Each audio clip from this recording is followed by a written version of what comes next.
Hi, good morning, everyone. My name is Simon Stobbs, and I'm coming to you today from Johannesburg in South Africa, where it's 6 o'clock in the evening. Thank you very much for taking the time out of your day to listen to a little bit about Botswana, which is undoubtedly one of the finest safari destinations on our planet. Before I get into the webinar, I'd just like to also introduce Hilary Walters from Mountain Travel Sobek. She's joining in, and she's on the webinar as well. And she's sitting in the... Good morning, everyone. Hi, Hilary. So Hilary is in the Emeryville area in the East Bay area of San Francisco. So she's sitting in from there. So she's an Africa expert in her own right, having just traveled through a number of our lodges in Botswana. So she's fresh from a trip to Botswana herself. As far as the webinar goes, I'll just give a brief overview of Botswana as a country and why it's such a spectacular safari destination. I'll then focus on some of the key safari areas in Botswana, and then also have a look at the activities and how you go about experiencing what Botswana has to offer. And then I'll talk about some of the trips that Mountain Travel Sobek puts on in Botswana in conjunction with wilderness safaris. Just a little bit of background on myself. So I'm on the sales and marketing side for wilderness safaris, looking after agents in the US market, and we've got a very strong partnership with Mountain Travel Sobek, having worked with them for many, many years now. I'm a safari guide by trade, having guided private safari trips throughout Africa for the last sort of 16 years. So I've guided in many countries, including Botswana, East Africa, Tanzania, Uganda, Rwanda. So I've pretty much been throughout Africa, and Botswana is one of my favorite destinations. So let me get straight into it, and hopefully I can get you guys to fall in love with Botswana as I've done over the years. So just to get started, I found quite an interesting quote from one of the great geographers, Paris Hilton, about Botswana and well, Africa in general. I love Africa in general, South Africa and West Africa. They are both great countries, from Paris Hilton. So I think there's a lot of misconceptions about Africa out there in the world. So just to show you as a start basically where Botswana is situated. So if you can look at the map down here of Southern Africa, this map just shows where Wilderness Safaris has a presence of camps in Africa. But Botswana is situated down here. It's a landlocked country in Southern Africa, bordered by South Africa to the south, Namibia to the west, Zambia to the north, and Zimbabwe to the eastern side.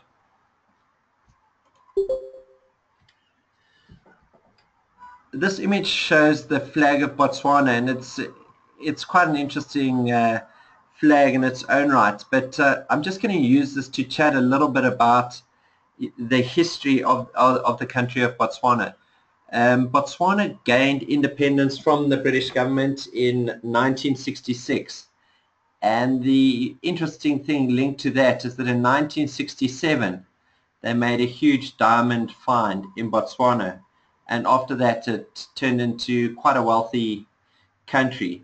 The first president of Botswana, of independent Botswana, was a man called Sir Seretse Khama. And he had a vision that diamonds would not last forever, and that they needed other ways to ensure the future stability of the country. And with the pristine wilderness areas that they had, he had the vision to believe that protecting these wilderness areas was a key thing, and that tourism could be a major economic source in the years to come. So that wilderness vision started out from the very early days. The flag, basically what the flag means, the blue in the flag represents water.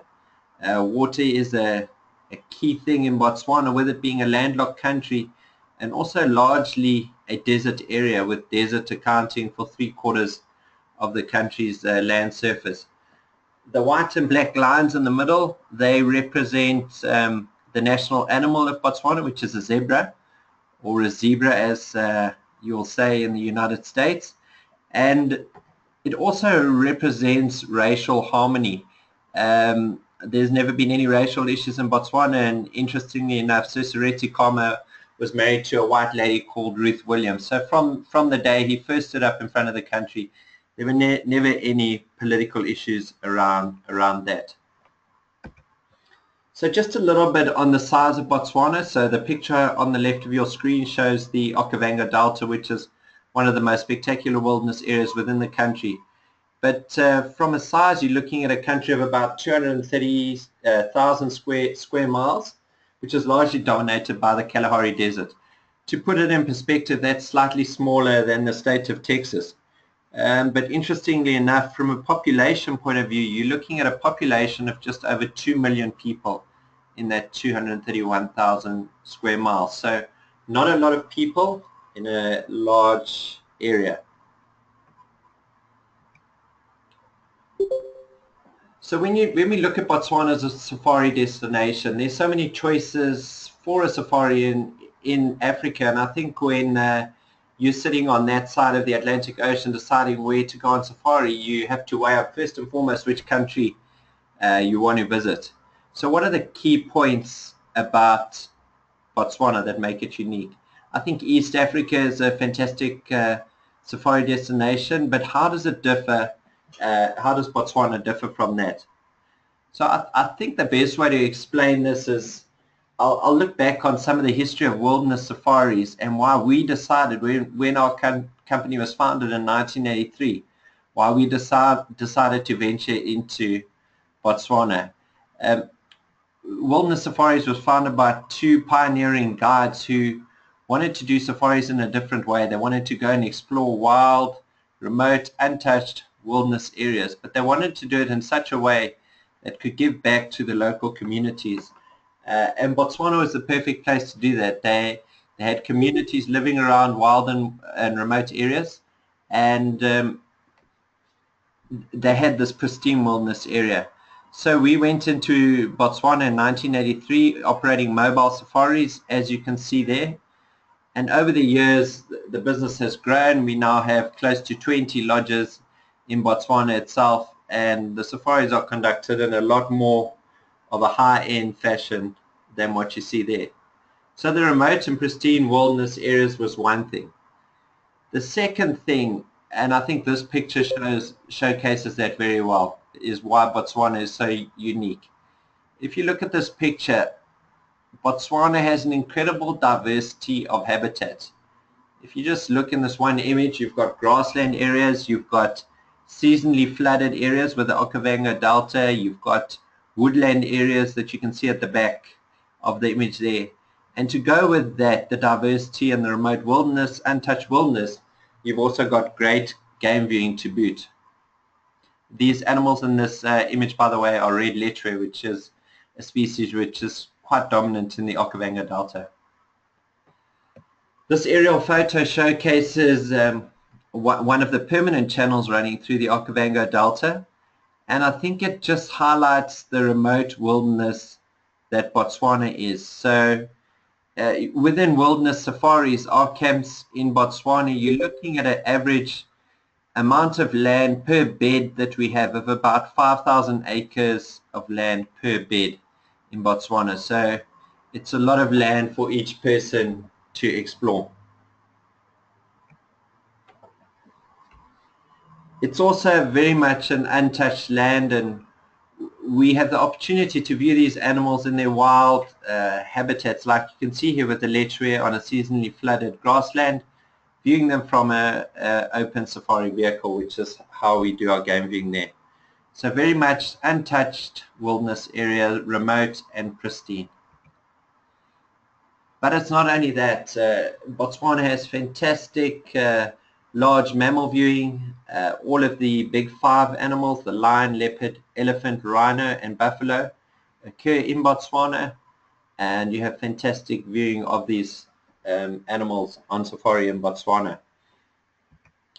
At wilderness safaris, though, we believe a safari is not just about big animals, it's also about the birds and understanding the ecosystems as a whole. And you know, all of the understanding all the aspects of the ecosystem that these animals live in. So the birds make up a very important part of that. Very important aspect as well is supporting local communities, and simply by traveling with Mountain Travel Sobek to our camps, you will be supporting the local people who live in the areas around our camps. We have many initiatives with them. We employ people from the local areas, but are also doing many community projects in those areas. So we are making a difference in those areas around our camps. So just to touch briefly on the key areas within Botswana, I'm sure some of you will have heard of some of these key safari areas, but I'd just like to highlight these for you briefly now. So the first one is the Okavango Delta, and that is in the northern part of Botswana. Pretty clear to see with the blue water here. Just interesting to bear in mind that I'm sure all of you will be able to see the cursor on the screen now. The water basically flows into the Okavango Delta from the northern side here, which is Angola is this area, flows into the Okavango Delta, and then hits a fault line here where the Earth's surface just drops slightly, and then the water fans out into this inland delta system before dissipating into the Kalahari Desert. So the Okavango Delta, it's a World Heritage Site, a world-renowned wildlife viewing area. The second key area, and you'll see I've highlighted it here, but it's an area we know as the Linyanti, and Wilderness Safaris has a very large, about 250,000 acre private concession in that area. It's pretty close to the Chobe National Park, which would sit up in this area here around Kasane. So this is the Chobe National Park, which is a well-known area, but with it being a national park, it is open to the public. The Central Kalahari Game Reserve is also extremely large and remote wilderness area. You're looking at a park here of about 20,000 square miles in size, so remote untouched wilderness area. And while I'm on this map, I'll just show the two key entry points to visit and do your safaris in northern Botswana would be Maun here, and then the other one is Kasane up in the north. So the Okavango Delta and Linyanti can be easily accessed from Kasane or Maun, and there are daily flights from Johannesburg into both of those destinations. I put in an arrow up here, it's not shown on this map, but Victoria Falls sits in this area here, so another world-renowned area, natural wonder of the world, and easy to combine a couple of nights in Victoria Falls with a trip to Botswana. Okay, so just to focus on those key areas, so I'll talk about the Chobe and Linyanti ecosystem, the Okavango Delta, and the Central Kalahari. Okay, so Chobe National Park is probably, I would say, one of the most well-known wildlife destinations in Botswana. As I mentioned earlier, it's a national park, it's not a private area. So anyone can basically go into the gate and do tours and safaris in the national park, with there not being any major restriction in terms of the number of vehicles at a sighting or the number of people in the park, boats on the river. A lot of the game viewing is done from the river, from the Chobe River, witnessing game coming down to the water area. So I just wanted to touch on the Chobe National Park briefly. A great game viewing area, but with it not being a private area, it can sometimes get a little bit busy. A little bit further upstream, which is actually to the southwestern side of Chobe, we've got a private concession called the Linyanti. And as I mentioned earlier, this is about a 250,000 hectare area where we're looking at about 5,000 acres of land per bed. It's a very similar ecosystem to the Chobe. It's on the same body of water. We do game viewing here by land in terms of vehicles, also walking, as well as boating trips on the Linyanti River. As you can see, we've got in the bottom right there, we offer a barge which goes along the Linyanti River. You can see all the animals coming down to the water. Fantastic game viewing area and a great wilderness area in its own right. The next key area is the Okavango Delta. pristine wilderness area. We've got a range of camps in the Okavango Delta. The top left image just shows a Makoro trip. So a Makoro is a dugout canoe, and it's basically the traditional way of navigating the Okavango Delta, the channels and swamps of the Okavango Delta. And we offer Makoro trips on our safaris. On all the mountain travel Sobek trips through Botswana, we offer a Makoro trip. And it's a great way to experience a safari and not hear the noise of an engine.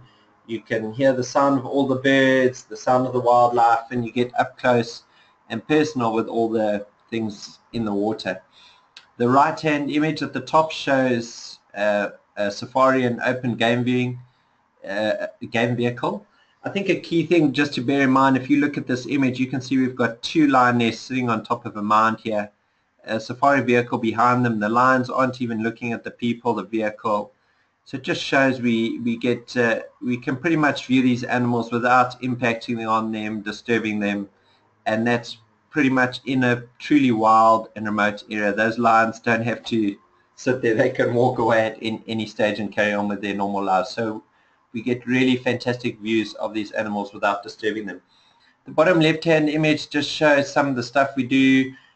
We like to get the folks out into nature, great bush cuisine, and yeah, we just want to get people out and experiencing the pristine Okavango Delta with us. Just one of our lodges in the Okavango Delta, an image showing there one of the tents. All of our accommodation within the wilderness safaris is what we call tented accommodation. So it's canvas wraparound walls, and we believe that's the way to go because we want our guests to wake up in the middle of the night, and if they hear sounds, they know they're on safari in Africa, and they can experience all the sounds from the safety and comfort of their tent. This just shows one of the islands in the Okavango Delta. If you look down towards the bottom right of the image, you'll see a number of pathways in the water here. These are all paths that have been made by hippos, and you'll see they come right onto the land. At night, hippos will come out onto the grass, onto the land areas to feed on the grass.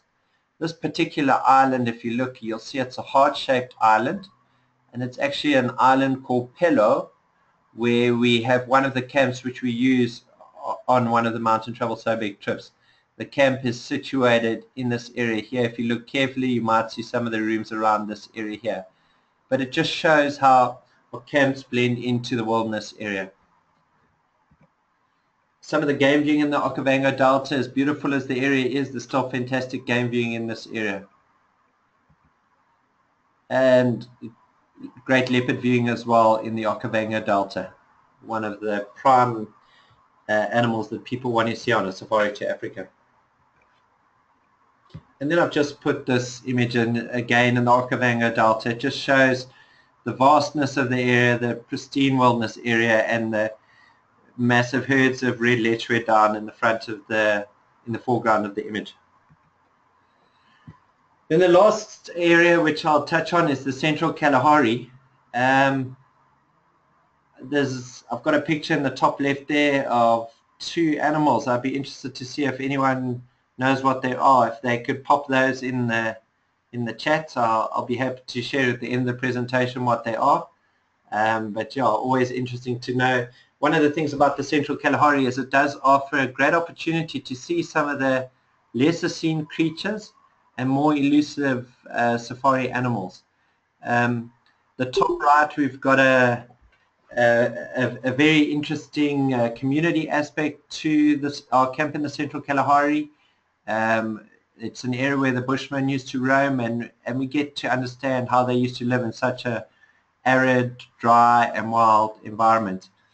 The bottom left-hand image shows a star bed at our camp.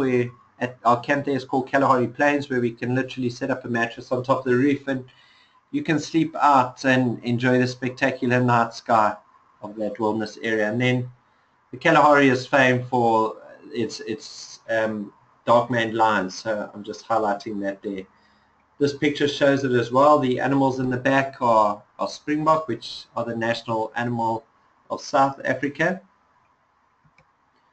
And then I put in a picture of a couple of cheetah. The Central Kalahari is renowned as being one of the best places to see cheetah in the wild, and they a highly endangered cat.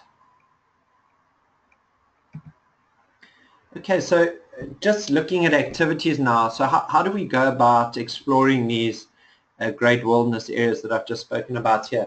This image is taken, this is Pello Camp, and then down in the bottom right you've got two people on a Mokoro. So the Mokoro is one way we explore the channels and waterways of the Okavango Delta. We also do it by steel-bottomed boats, which obviously you can go a lot further than the Mokoro and explore a far greater area. And the last way we do our safari viewing is by vehicle. And I managed to find this image. This was not taken at one of our camps, but this is how some people do their safaris this is actually in South Africa. It can get pretty busy and pretty messy, but that's not what we do at wilderness safaris. This is how we do it at wilderness safaris. So you can see it's intimate, only small groups of people. All of our camps are small camps and not major pressure on the animals, and you literally have these sightings to yourselves. I just want to highlight a game vehicle is definitely the best way to see animals on safari. So boating and Mokoro offers a different aspect, but in terms of seeing animals, the vehicle is definitely the best way to get up close and personal with the animals. So just to touch on the seasonality of Botswana, so you understand what the different times of year hold for Botswana. So our summer and winter is typically the opposite of yours. Our summer months would be October through to about March, with the rainy season being January through to about March. I put this image in because I think these clouds typically showcase what will usually happen in summer, is that we'll get these cumulus clouds move in, we get a heavy afternoon thunder shower, and then they clear up and it's back to normal. The last couple of years have been quite dry in Botswana, but we typically have our rains in Botswana in the summer months, and that's obviously the hottest time of year in Botswana. The winter months, the mornings on safari can get very cold, but I think one of the key things, and I know this image was taken in winter, if you just look at the color of the grass, it dries out. A lot of the trees will shed their leaves, so the grass is brown.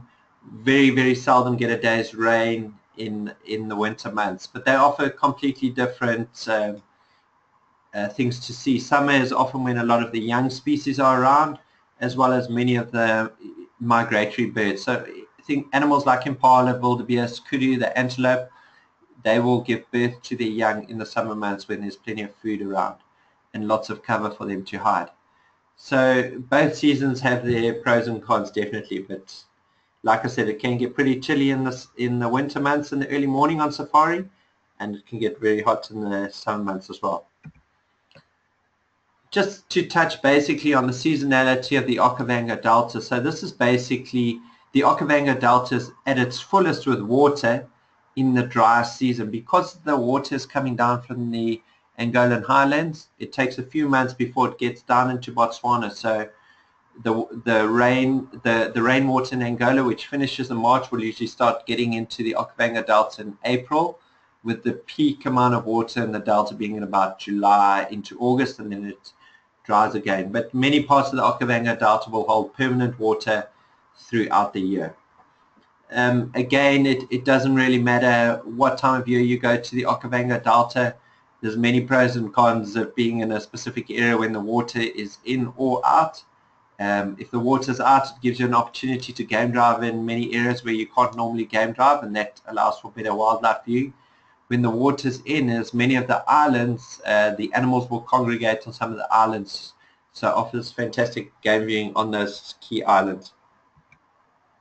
In terms of getting around Botswana, obviously with it being a remote destination, getting in and out of the camps is a key thing. So all of our access to and from camps is done on light aircraft transfers, and these offer it's a major part of the journey. It offers spectacular viewing of the Okavango Delta. So it's a very important part of the journey.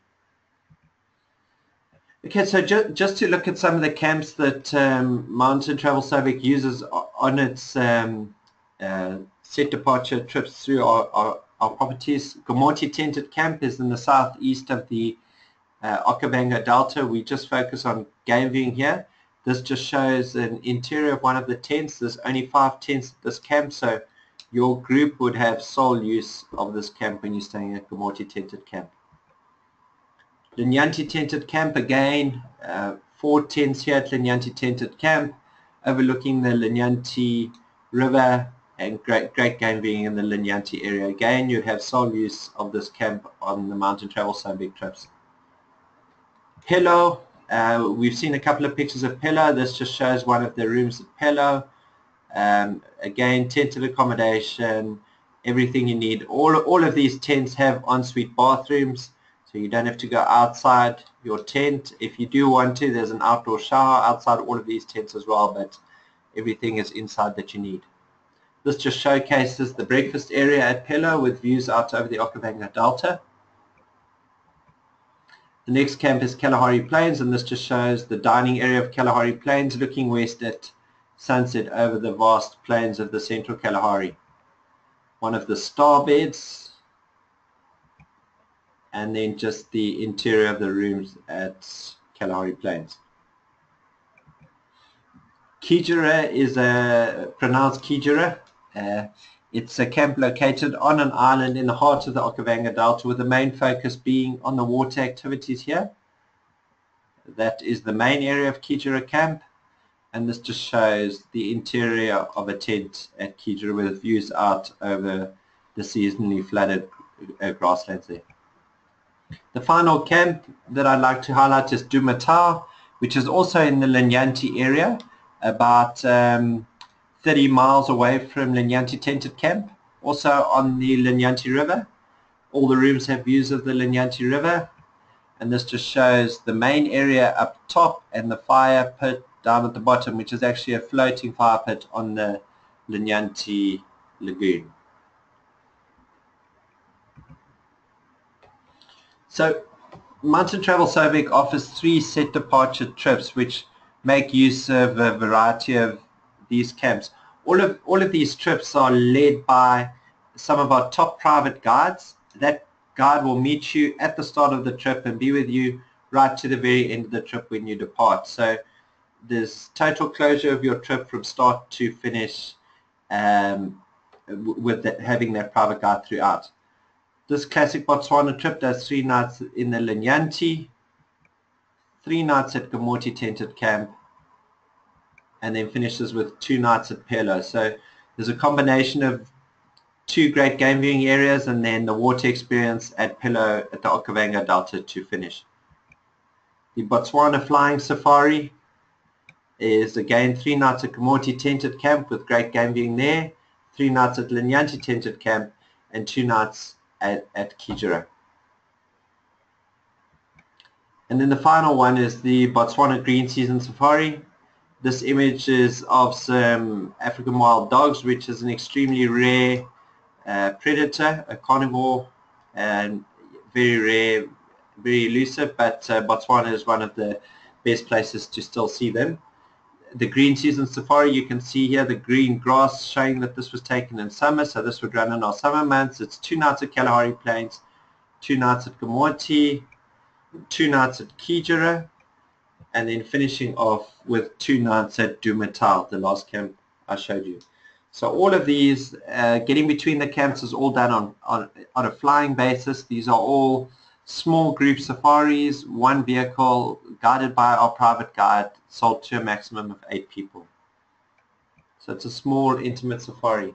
As I mentioned earlier, it's very easy to combine Botswana with a couple of places, in fact, but the 2 key ones that I wanted to highlight here is first and foremost Victoria Falls. It's very easily to extend to any of these private safaris to Victoria Falls, as well as Cape Town. So I think Cape Town is one of the most popular tourist destinations, certainly in Africa. Very easy to combine Botswana. You can actually depart a safari in the morning and you'll be in Cape Town having dinner that evening, so very easy to link the 2. I focused quite a bit on the set departure trips that Mountain Travel Sobek offers, but what they also do is they can basically tailor make an itinerary based on what your needs and requirements are. As I mentioned earlier, Hillary's just traveled through a number of our camps, so has a very good understanding of the different elements of a safari, as well as the different categories of camp we have, as well as how to tailor make a safari to your particular budget or what you're looking to see based on what time of year you're traveling. If you would like to travel longer, she can obviously do that. And again, if you want to do something a little bit shorter than what the standard itinerary is, Hillary can also help you out with that. So this just shows one of our camps, which is called Kalahari Plains. This is one of the tents. We still like to call it a tent because it is a canvas walling or a mosquito net around the side. Each room has its own private plunge pool, as you can see, so quite a luxurious tent, and great to be able to go home and tell your friends you went to Africa and stayed in a tent, and it looks like that. That's pretty much it from me. I think just before I finish off, I mean, obviously, if you guys want more information on anything that's in this presentation, I have recorded the presentation. I'll share that with Hillary, and she'll be able to share that on their website. But I've put a telephone number up here, and I'll leave it there for a little while if you guys want to take that down. And also, you've got her email addresses there as well, and also on the Mountain Travel Sobek website, you'll be able to find all the information on all of these trips that you need. While I've got that showing, are there any questions from anybody? If there are any questions, you can just pop them in the chat section here. Simon, I might interrupt here. I've gotten a couple questions emailed to me during your presentation that maybe you could touch on. One of our guests is wondering if they can bring their children with them to Botswana. Yes, they can. Obviously, it depends on the age of the children is a key thing. So it depends on the age, but different camps have different policies in terms of children. But yeah, it's a fantastic way to build shared memories with a family. I've guided a 1.5-year-old on safari where they basically took sole use of a small camp, and it was no problem. So yeah, a lot depends on the age of the child, and it might entail that we need to tailor make a safari for them. But yes, it's definitely something we do, and it's a great experience to have with your family.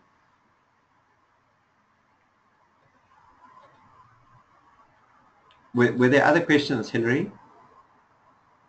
Yeah, there's been this Zika virus, so someone is asking about mosquitoes. Maybe you could touch on that. Okay, it's a good question. I mean, so yes, linked to mosquitoes, Botswana does fall in a malaria area. With malaria, I just want to highlight that the mosquito is a vector, and it basically just carries the malaria parasite from one person to another person. So you really need to be in an area where you've got the mosquito, which can be the vector, and people who've got malaria. Because our camps are in remote wilderness areas, we very seldom have people out there who do have malaria. But what we do recommend for guests who are traveling, because most of the time people will be on safari for 2 to 3 weeks maximum, is that they just do take prophylaxis, and then they will be fine. Some people might, for medical reasons, not be able to take malaria prophylaxis. Then we just recommend that they take precautions, wearing long sleeve shirts or long pants, and we do have repellent sprays in all of our camps that people can use. I personally, I mean, I go to Botswana about 5 or 6 times a year, and I don't take the prophylaxis. So, but yeah, it's probably the best thing to do if you're just doing a once-off trip to Botswana. Great, thanks. And then I was wondering if maybe you could touch on getting visas from the U.S. and how difficult it is to travel there for us Americans. The good news is you don't need a visa. As if you're traveling on a U.S. passport, you don't need a visa to get in and out of Botswana. So it's very, very easy. You literally fly into Johannesburg. You can overnight and get into Botswana the very next day, easily getting through customs and immigration is very easy to do. So yeah, you don't have to worry about a visa if you're on a US passport. So I see there's a question that's just come in here saying most of the slides had people sitting in chairs in watercraft safari vehicles.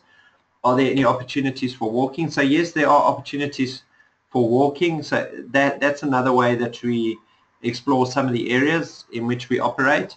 So at a camp like Pelo, for instance, we might do a Makoro trip up to an island and do a morning walk on an island, or even at Gomoti, the guide might have found fresh tracks of something that he feels like it's a good idea to go out and follow. So I think from a game viewing point of view, a walk is not necessarily the best way to see game because the animals will typically run away from you.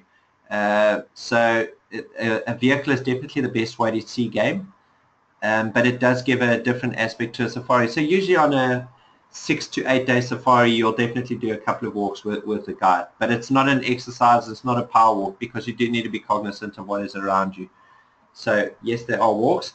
Then another question, what about safety, or personal safety from wildlife? So that obviously you are in a wilderness area. The camps are all perfectly safe and our staff are well trained. We don't allow our guests to walk around the camp at night without one of our staff there to accompany them, because our camps are all unfenced, so the animals can move through the wilderness through the animals can move through the camp. So once you're inside your tent, again, perfectly safe. Nothing comes into the tent. And again, on safari, when you're in a vehicle, perfectly safe. And when you're on a walk as well, the guides are all trained. And like I said earlier, it's not a power walk because you have to be cognizant of what's around you. So they are alert and aware. I've done walking safaris in Africa now for 16 years. So but yes, it is a wilderness area and we do need to be aware of it. So it's something we take seriously, but as long as you do that, you've got no worries.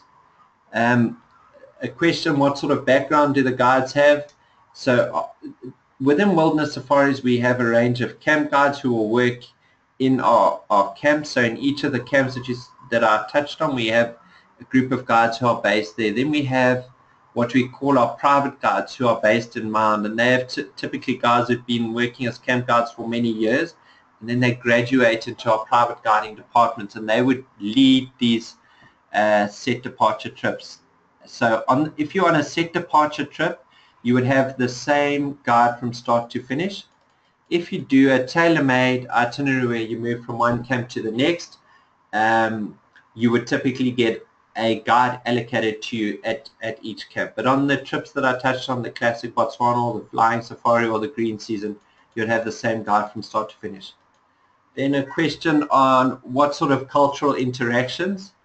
As far as cultural interactions go, I think the best form of any cultural interaction on safari, and it's often something we so overlook, is with the local staff in all of the camps that you visit, because they live in the community surrounding the camps and they're authentic, great people.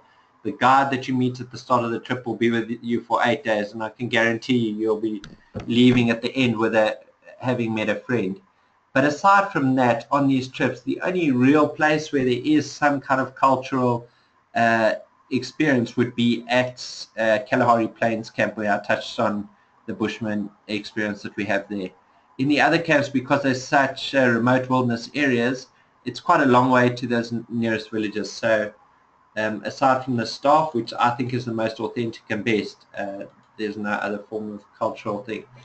There's a question about dietary needs. Can we cater for that? Yes, we can cater for anything from vegetarian, vegan, paleo diet, celiac, gluten intolerant. We do all of that at any of these camps. So background research into Botswana, guidebooks, websites, etc. Asking if I've got any recommendations on that. There's so much stuff on Botswana available on the internet. If you've got, it might be best to touch base with Hillary on that and get some of her input, and she might be able to tell you exactly based on what you're looking to see.